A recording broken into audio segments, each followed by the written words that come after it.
Hello, freak bitches. Yeah, how do they know that? How do they know that? Our sources say. How do they know that? Our sources say negative things about the guys we don't like. Well, you were talking about Tiger Woods on your podcast. I was listening to it on the way over here, and I totally agree with you. You're saying, like, when Tiger's world fell apart, like, how the fuck do you know? Like, did you talk to him? Like, you don't know him. Yeah. Like, you didn't have a conversation I'm sure with that him. was a brutal couple of years, Yeah. but it was 10 years ago. Yeah. And in 10 years, he hasn't fucked up other than this DUI. So, I mean, yeah, he fucked up, but, you know, Yeah, I and got this busted for that DUI shit in 89, so I'm going to judge him. Right. The DUI, apparently he's on some back medication. That's what it is. He mixed his medication. That's what he's saying. But they said he smelled like booze.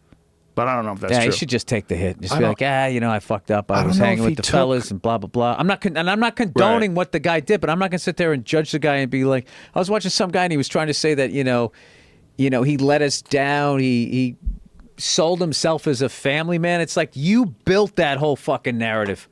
Yeah. You built that whole narrative. I just watched him play golf. All I ever want to do when I watch golf is watch those guys fucking crush it. Like, I love John Daly. And I love that he's like, fuck you, I like drinking. He just kept drinking. He He's was smoking fat, cigarettes. smoking Yeah. cigarettes, big Yeah. gut. And Whack he that would ball. hit it a fucking mile. And I loved watching it. Well, Tiger always had a very bizarre style, apparently. I don't play golf, but apparently people that I've talked to that explained to me the way he would hit the ball, like it's not the way they teach you to do it, but he could do it so well that way. But he would put like ridiculous amounts of torque. Yes. And On his body. And they said from the beginning that his body was going to break down if he keeps doing that. There was a period where he adjusted his swing and he stopped winning, and then he came back again. And I just think that what they said, there was a bunch of guys. Earl Campbell, they said if he keeps running like that, he's wide open. He's going to have problems. Bobby Orr, the way he played hockey, if you throw yourself around, you really beat the shit out of your body, like that happens. And it just coincided with his personal life falling apart.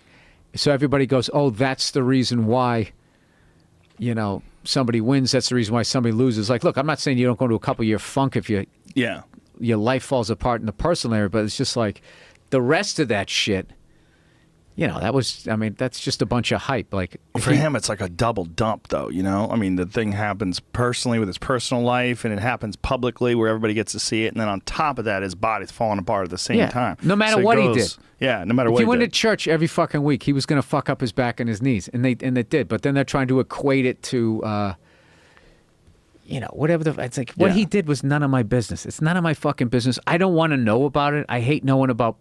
You know, I feel bad if somebody if their marriage falls apart. I feel bad if they get busted for drinking drop. You know, I mean, it happens. If you fucked up and it's your fault, you should get punched. But like, the cops are handling it. They arrested him.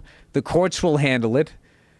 But they need to talk Do I about need to it. pile on and start wagging my fucking hypocritical finger at him? My pasty, freckled. You don't have to, because you're a comedian and you're funny, and your take on things can be have some compassion, look at it for what it is, make fun, poke at it.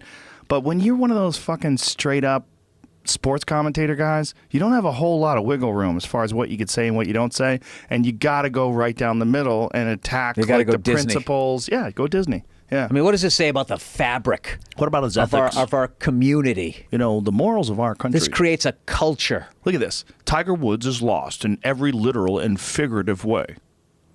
By Ian O'Connor, ESPN Sports Right. Dude, No, that guy- the Tiger Woods you met in Jupiter, Florida. Police report is not the Tiger Woods presented to you by Tiger, his sponsors, and his reps.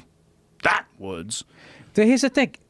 This is fucking ESPN. Those guys on TV, what they present is not who the fuck they are. Yeah.